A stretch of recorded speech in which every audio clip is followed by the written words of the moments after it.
we are in Hebrews chapter 11, and we got through verse 22, and so we'll stop with before we get to Moses.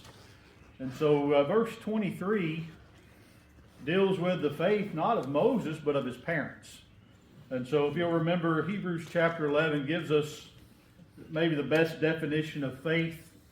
Verses 1 and 2, now faith is the substance of things hoped for, the evidence of things not seen. Verse 6 tells us, without faith it is impossible to please him, but he that cometh to God must believe that he is, and that he is a rewarder of them that diligently seek him. And so,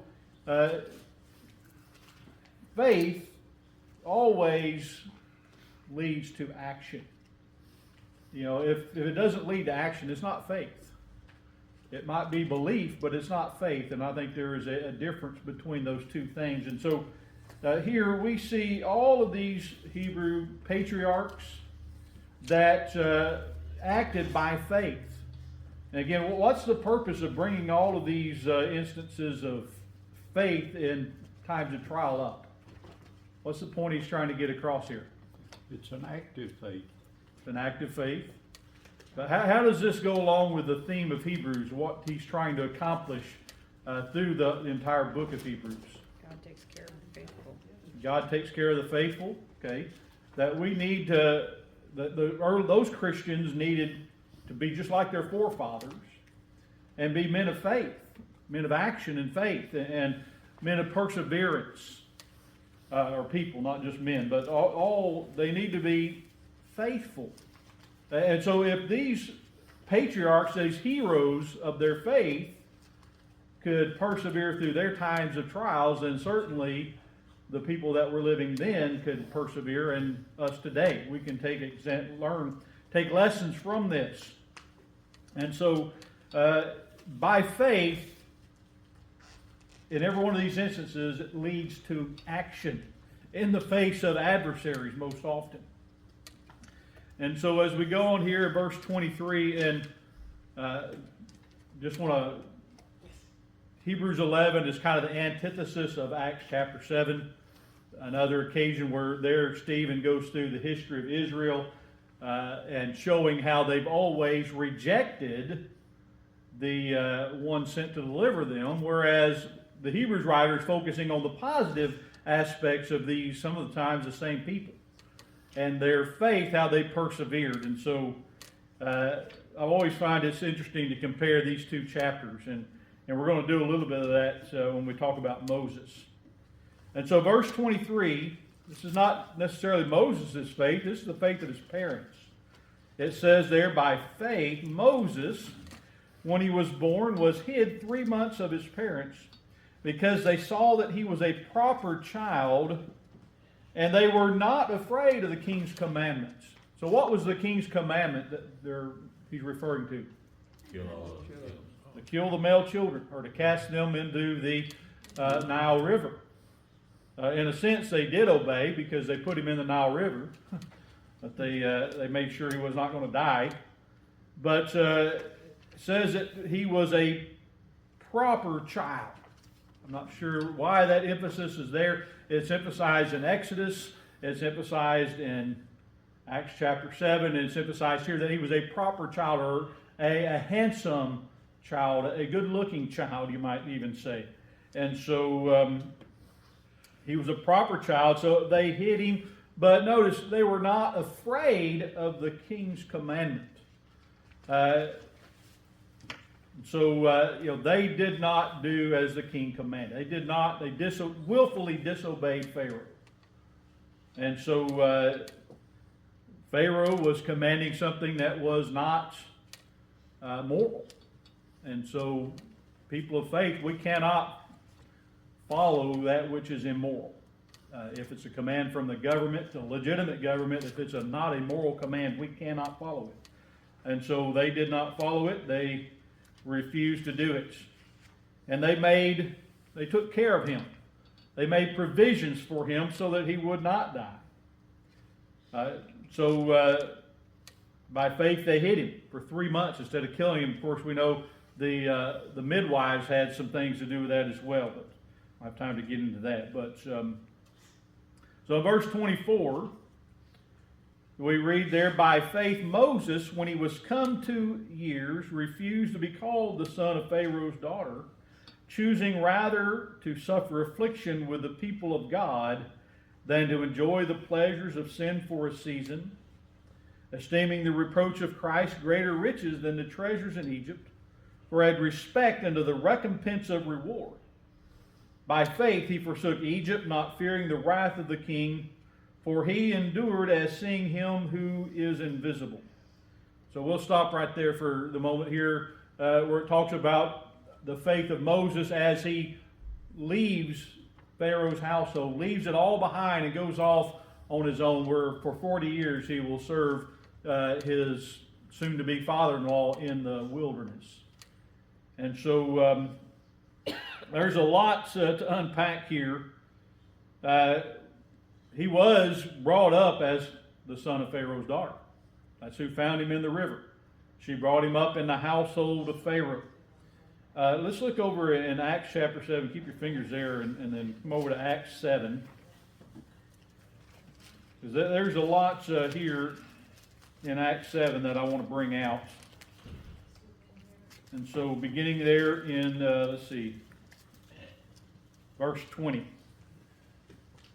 It says there, in which time Moses was born and was exceeding fair.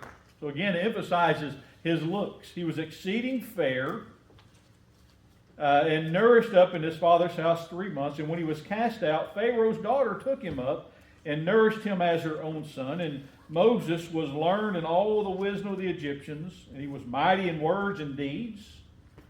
And when he was full 40 years old, it came in his heart to visit his brethren, the children of Israel. And seeing one of them suffer wrong, he defended him and avenged him that was oppressed and smote the Egyptian. And verse 25 is a really interesting verse there. It says, for he supposed his brethren would have understood how that God by his hand would deliver them, but they understood not. And so Acts tells us something about the thinking of Moses at the time that he defended that Israelite who was being abused by the Egyptian. And Moses is surprised that his brethren, the Jews, didn't accept him. And so why did Moses suppose that God would use him to deliver his people? They protected him from the wrath of the Egyptians and from the Israelites. From the circumstance in which he was brought up in Pharaoh's household, who could have been in a better position? And it's very similar to the story of Esther.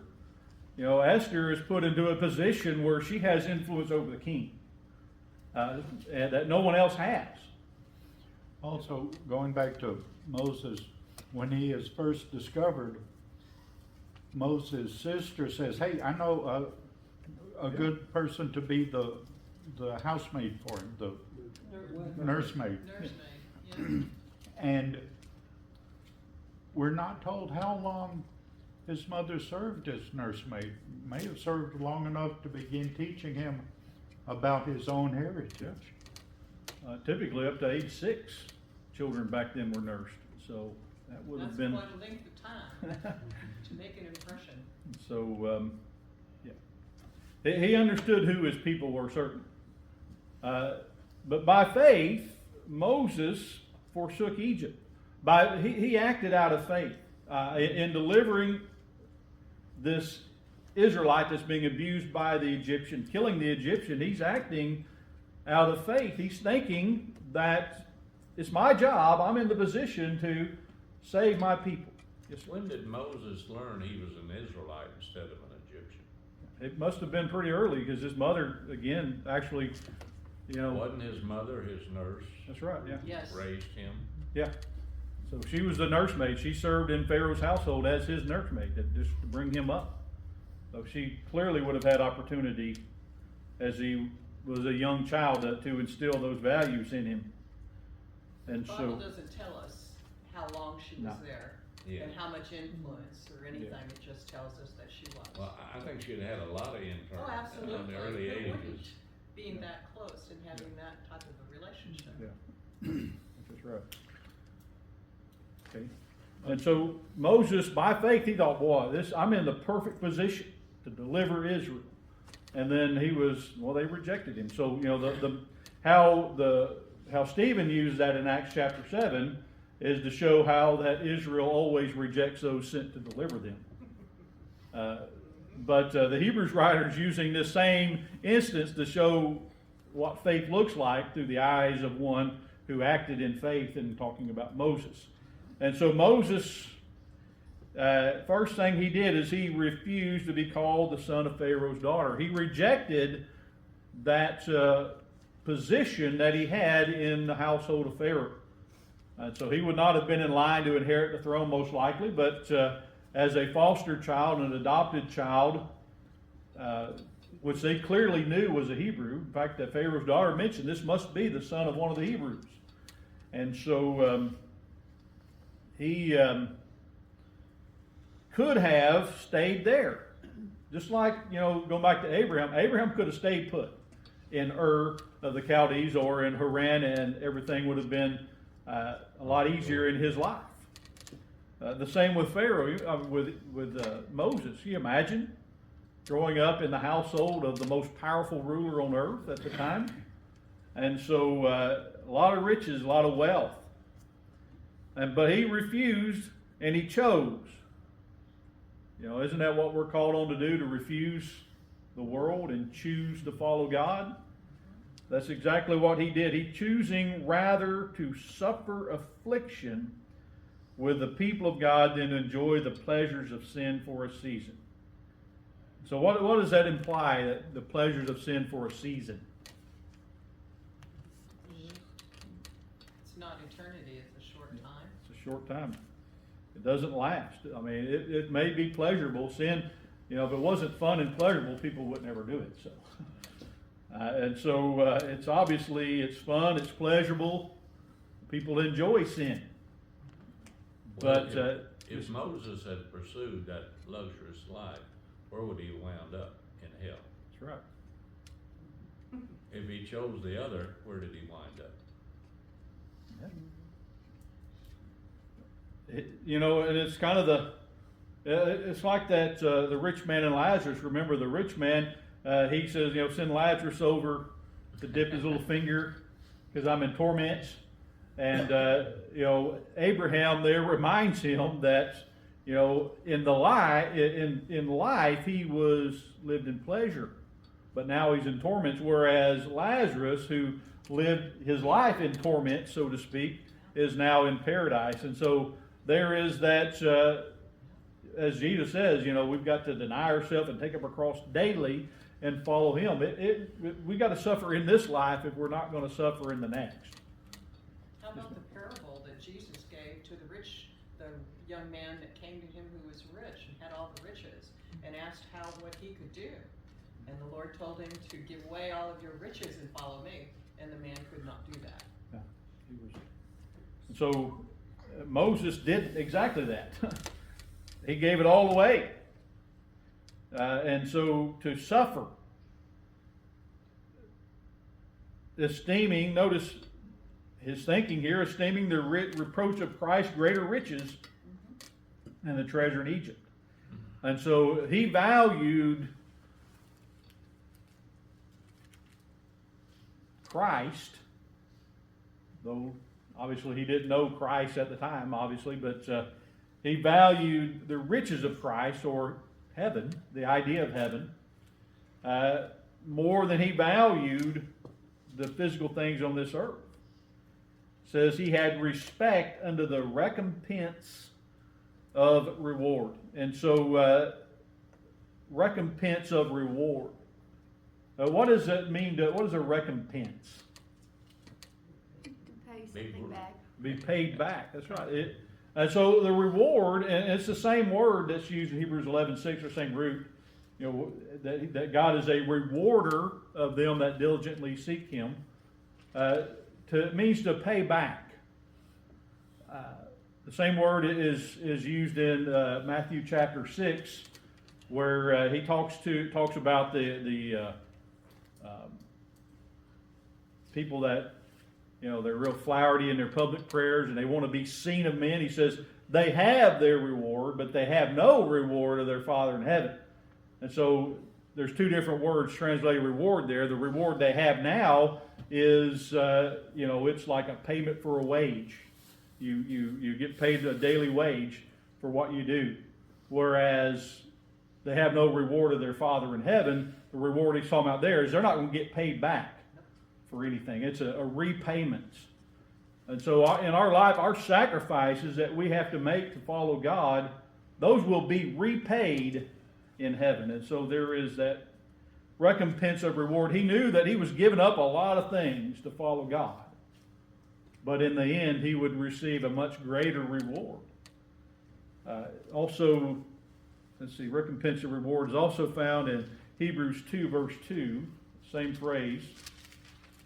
It's really just one word, but it says, "For if the word spoken by angels was steadfast, and every transgression and disobedience received a just recompense of reward." Here, it's the repayment for bad deeds and misdeeds. And so, it's not something that you get now. New American Standard there in Hebrews 2:2 says receives a just penalty, Just penalty, yeah. showing two sides of the coin. Yeah. So, but the thing is the promises that God has given, we don't receive the reward in the here and now. It's not here. We don't get it now. We've got to be faithful like these people. So they're looking towards that reward. They haven't received it yet. And so by faith it says he forsook Egypt, not fearing the wrath of the king, for he endured as seeing him who is invisible. Now verse 27, I've heard people say, well, that's a contradiction. From Exodus chapter 2 verse 14 says that when it was revealed to him that people knew that he had killed the Egyptian, that he was afraid. And then after that he leaves Egypt. And so, but the Hebrews writer says he was not afraid of the king when he left Egypt. And so, he feared, I think, for his own personal safety after the killing of the Egyptian became known. Yes, ma'am. Is it because maybe he feared not the king, but his own people and what they might do to him? Yeah, one way or the other. I think he was afraid. I think there was some fear there, but it just wasn't Yeah. from the king. Yeah, that's right. That fear. Yes. Which forsaking of Egypt is this talking about? Is this talking about when he fled after he killed the Egyptian, or is this talking about when they forsook Egypt and not ever to Well, come I back? think he's keeping it in order of events, and so it's pretty. It could be either way. It could be, but I don't think so personally. I think it's talking about at the time he fled Egypt after it was discovered, because he goes on later talking about how they delivered Egypt or Israel from Egypt afterwards. But Because doesn't Moses escape to the desert and, still has a relationship with God, but then he's sent back, he comes back to rescue his people That's after right. he has left, Yeah. or after he flees. So- Because if it says that he thought that his people would understand, yeah, but they didn't. yeah. And so it could be the fear of the people that he Yeah. was with and being part of them. Yeah. So either way, it seems he was afraid for his own personal safety. That's what it is. We can be faithful to God and not be afraid to follow God and still be in fear of our own life. Yes. I mean, fear is a natural reaction to danger. It's not talking about a debilitating fear. It's just talking about that he had fear. Justly so. If they'd have caught him, they'd have killed him. Fear makes you slow down and ponder what we're doing, and Yeah. consequences. And so he didn't fear the king. His choice to serve God rather than Pharaoh was not out of fear. And so that's what the Hebrews writer's talking about. He's not saying that he himself didn't have fear.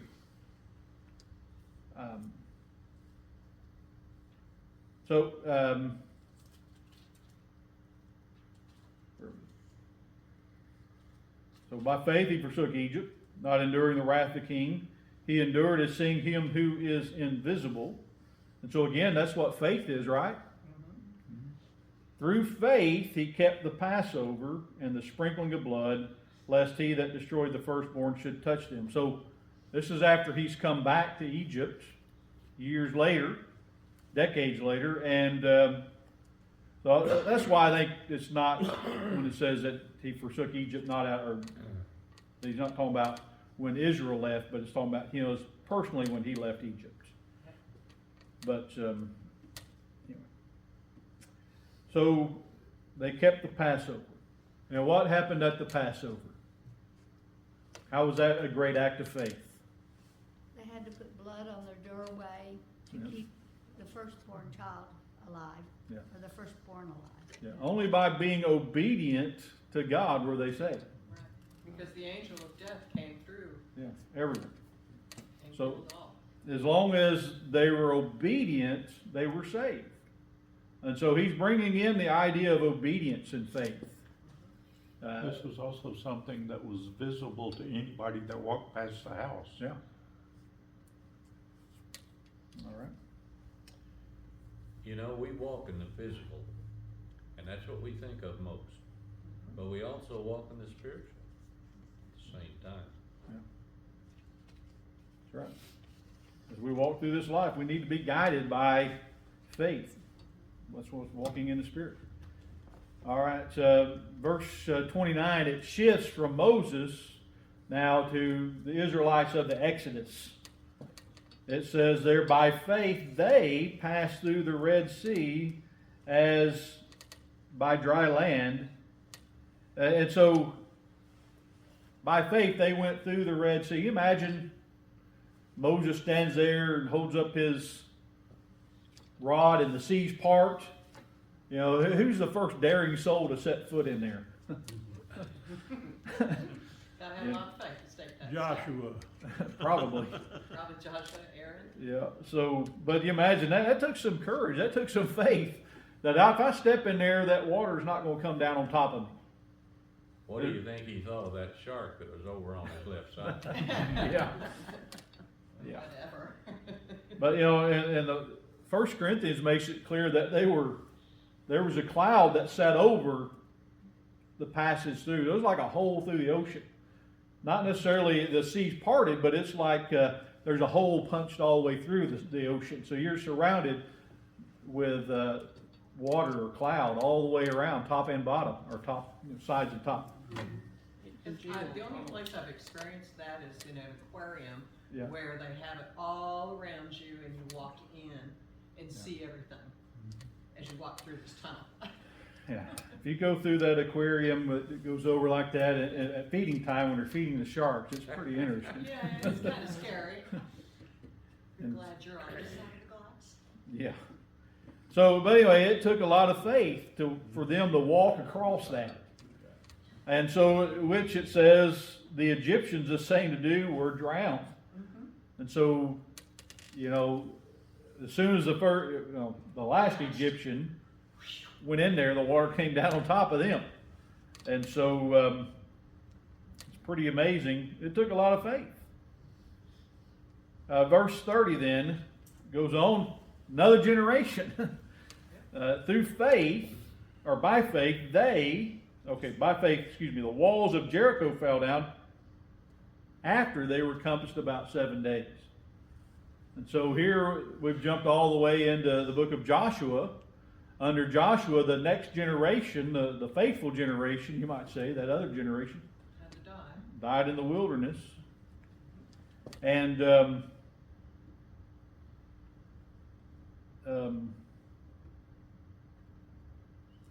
walls came down after they were compassed about 7 days. Or if you'll remember, what was the commandment? To march around the city once a day for 6 days, and how many times on the seventh?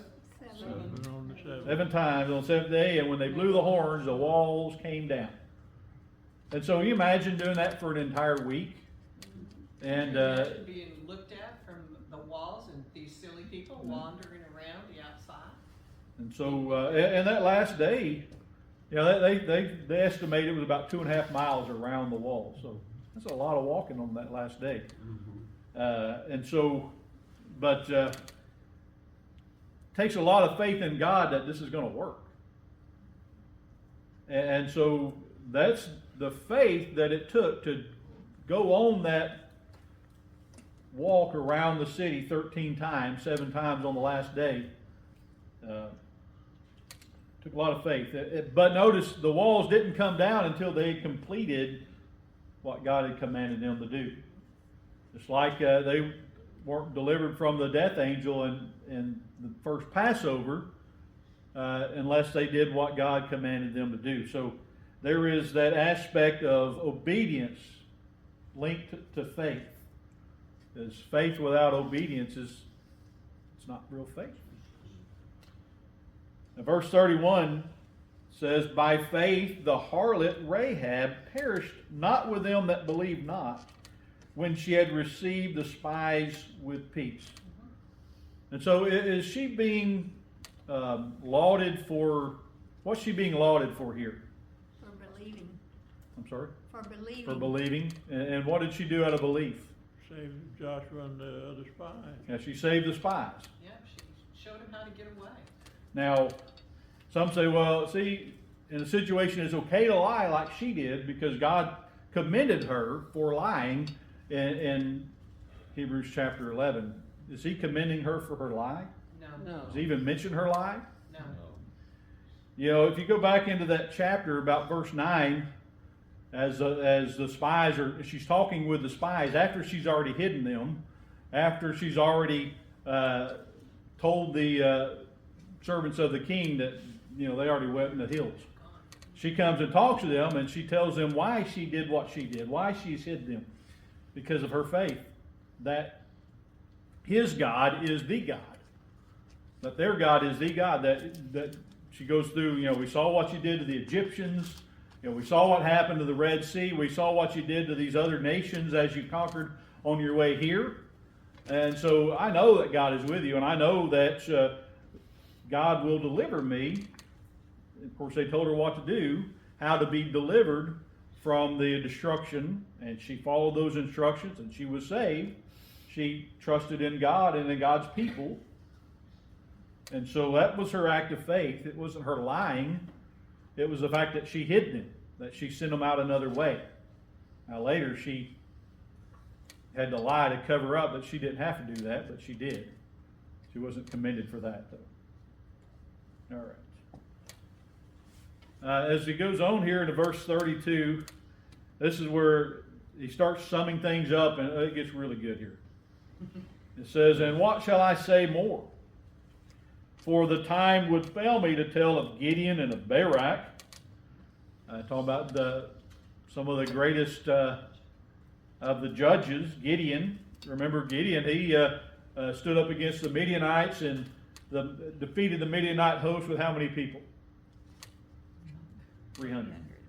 300. And they were the ones that dipped the water out of the, Yep. instead of That's right. drinking it like a dog. And so Gideon is 300, defeat the multitude of the Midianites. Barak, talk about one of the great battles there in the book of Judges. Deborah was the judge, and Barak was her right-hand man, her military leader, whatever you want to say. And so he led a great victory. And Samson, think about all the feats of Samson. Again, not a perfect man. He made a lot of mistakes, did a lot of bad things. In the end, though, he called upon God. God restored his strength, and he destroyed the temple there, killed all the leaders of the Philistines, and delivered Israel. Again, by faith. Jephthah.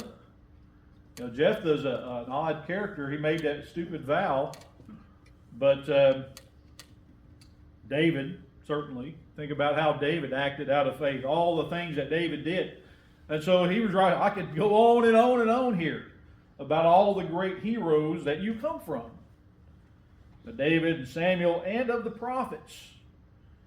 And so in verse 33, who through faith subdued kingdoms, wrought righteousness, obtained promises, stopped the mouths of lions. Now, what promises did they obtain? Did they obtain the eternal promise? No. But they obtained An immediate promise. an immediate promise with a later spiritual fulfillment in Christ. And so they wrought righteousness, and the word wrought means to work at.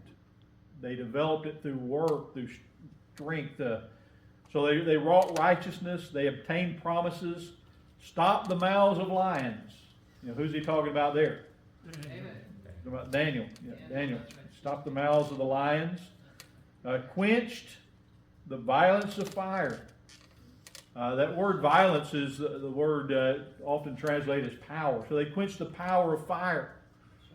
You know, maybe Shadrach, Meshach, and Abednego. So they're in the furnace, and they're not touched by the flame. They don't even have the smell of smoke on them. And so, let's see, quenched the violence of the fire, escaped the edge of the sword, out of weakness were made strong. And so, you know, how does weakness make us strong? And what kind of weakness? A lot of different things. Those weakness is the dependence upon God, not, you know, on our own strength, but on God. And so they put their faith in God, not in themselves. And God manifested it through the next two items that are in the list. Yeah. They were made strong, waxed valiant in the fight, turned to flight the armies of the aliens. Saw somebody on Facebook said, see, the Bible says there are aliens. It just means, the word alien just means a foreigner. A foreigner. You know, I don't know when aliens started carrying the connotation of someone from another planet, but In the Bible, I don't think so. yeah, never You're did. in the Bible. considered alien if you weren't born and raised in that particular That's right. piece of ground or area. Yeah. And so, verse 35, women received their dead raised to life again, and others were tortured, not accepting deliverance, that they might obtain a better resurrection. You think about that, whoever he's talking about, I don't know of any particular instance in the Bible where that took place, but he said there are people that have, you know, had the choice. Maybe if you forsake God, we'll deliver you. Just like Shadrach, Meshach, and Abednego, they refused to worship the idol, and then Nebuchadnezzar brings them up, and he says, all right, you get another chance. Bow down now, or die. And remember, they said, we're not afraid to answer you, O king. You know, you can kill us or not. Either way, we're not going to forsake our God and bow down to yours. Wouldn't that word be martyr? Yep, that's exactly the word witness that we're going to look at here in a minute is martyr. And so that's all right. Women receive their dead; others not. They might not accepting deliverance that they might obtain a better resurrection.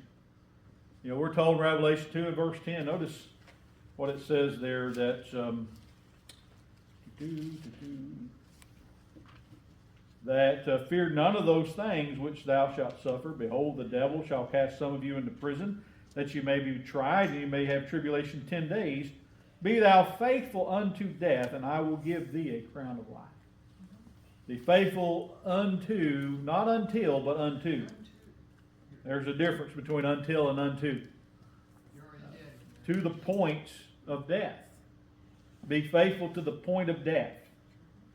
And so, so not all of the heroes of faith survived it, did they? Some died. And they suffered greatly before they did. But what did they receive in the end, though? And so the better resurrection. You know, there's the resurrection to damnation, and then there's the resurrection unto life. That's what they were. And so you suffer for Christ, you suffer for God, you've got that resurrection of life. Verse 36, and others had trial of cruel mockings and scourgings, Yea, moreover, of bonds and imprisonments. Think about all that Jeremiah went through. Buried put down in basically the sewer of the fortress, up to his neck in gunk for weeks and weeks on end, maybe. And Paul too, because he had been scourged and put in prison. How many times, 1 Corinthians chapter 11, Paul goes through the whole laundry list of stuff he'd suffered up to that point, and he goes on and lives another 20, 30 years after that. And so imagine what he went through and others. It says they were stoned. That means to be stoned to death. They were sawn asunder. Now, the Jewish historians will say that is a reference to what happened to Isaiah. That's what they did to Isaiah. Imagine being sawn in half with a saw while you're alive. That's a pretty horrible way to die, I would imagine. It says they were tempted, were slain with a sword. They wandered about in sheepskins and goatskins, being destitute, afflicted, and tormented, of whom the world was not worthy. And so why were they afflicted and tormented by the world? Serving God. For serving God. The world was not worthy. He's drawing a comparison between these people and the rest. These people stood out. Their faith makes them stand apart from all the other people in history. And what do we do to strangers or people that don't look like us or act like us? We have a tendency to mistreat them. That's correct. Yeah. There is that tendency. And so here the world was not worthy. These people, their faith set them apart from the world so much that by comparison the world ain't worthy of people like this. That's why, world, anyway, that's to me it's just something to ponder, think about. All the ways the world was not worthy of these people. And so by comparison it says they wandered in deserts and in mountains and in dens and in caves of the earth. And so all these things that people of faith endured, for what? It says, and these all having obtained a good report through faith, received not the promise. So their redemption was never, In their lifetime. didn't take place in their lifetime. That their redemption was always in prospect. They went to their graves unredeemed. That's looking forward to the redemption under Christ. But they had not yet been redeemed. And so that's amazing that even though full redemption was not yet available, they were faithful and they died for their faith in many cases. And so verse 39 really, that's got to hit right at these Hebrews that are wavering in their faith. Like they didn't even get redemption, and yet they were faithful and they died for their faith. And so, verse 40, God having provided some better thing for us, that they without us should not be made perfect. And so, something better. We, living under Christ, are made perfect, not perfect in sinlessness, but our redemption has been perfected or completed by Christ. He is the author and finisher of our faith, that we're going to look at in just a minute. And so God has provided something better for us, that they without us should not be made perfect. And that last phrase simply is they're made perfect along with us by the redemption that's in Christ. And so why should we waver and fail in our faith when these men and women of old did not? And think about what they went through. And so verse 12, or chapter 12, verse 1, which, is I don't like chapter breaks sometimes. This is in a bad place. Wherefore, so here's the whole point of chapter 11 summed up. wherefore, seeing we are compassed about with so great a cloud of witnesses. And that word witnesses, is the Greek word martyr. You can be a martyr for the faith without dying. It just simply means to be a witness. In Acts chapter 1, when Jesus tells the disciples that they're going to be a witness of him in all the world, that's the same word he uses is the Greek word martyros, or martyrios. And so, martyr, they're going to be a witness. And so, seeing that we are coming up with so great a cloud of witnesses, here is testimony, so to speak. All of these witnesses he brought forth of why we should have faith in God. Just like in a trial. Why should I believe that so-and-so is guilty? Well, here's all these witnesses that saw him do the crime. Not one, but many. Many. And so, one witness you might, might discount him. But a cloud of witnesses, hundreds of witnesses, that's a different story. And What's so, the scripture about at the mouth of 2 or 3 witnesses, everything shall be confirmed? yeah, it's in Leviticus and also in Matthew chapter 18. Several other places it's mentioned. So it's many witnesses. There's a lot of folks that can testify, and they can go back through their history and remember all of these great men of faith and be inspired, so to speak.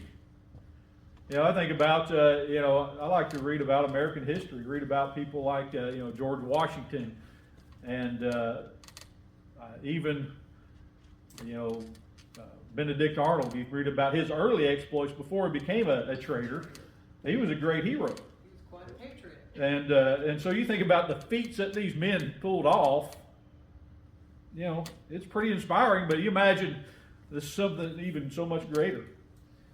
And so the fathers of the Hebrew race were men of faith. And so these people should be men of faith, people of faith, and so should we. We should also learn the same lesson. It's not just for them, it's for us too. And so wherefore, seeing we are compassed about with so great a cloud of witnesses, let us lay aside every weight. And so their fear, their desire to go back to the old system, all those things are really kind of weighing down on them, aren't they? And so once we realize, and what he's trying to get them to realize is the old law, it was based on old promises. We got a new law and better promises. All these people, they were faithful to that old law, but knowing that something better was waiting for them that was never given to them under the law. Whereas you know that if you're faithful to God, you know what the reward is. You know how your redemption has already taken place. And so that's a weight that you can throw off. And so, if you're afraid of something, it kind of weighs on you. But if you get rid of that fear, push through that fear, whatever it is, suddenly it becomes a lot easier. And so it says, lay aside every weight, and also the sin which doth easily beset us. The sin trips us up, pulls us away. And so it's a weight that holds you back from being able to run the race. He says, let us run with patience the race that is set before us. And so, I remember in football practice, the coach would have us run around dragging tires behind you, put on his harness, and you'd be like a truck tire. You'd have to run laps with that thing, build strength and stamina, and to punish you. Usually to punish, but you took that weight off, and how easy is it to run after that? Piece of cake. And he says, so lay aside all of those things. Your doubt, the weight of doubt. Lay aside the sin. And run that race with patience, endurance.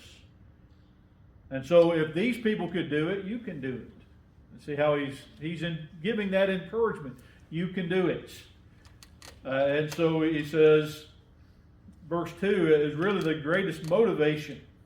Looking unto Jesus, the author and finisher of our faith, who for the joy that was set before him endured the cross, despising the shame, and is set down at the right hand of God. All right, and so if we keep our eye on the prize, so to speak, that's how we are faithful. That's how we can remain faithful. Think about what Jesus went through. Knowing he went through it for us ought to give us the motivation to continue to be faithful. All right.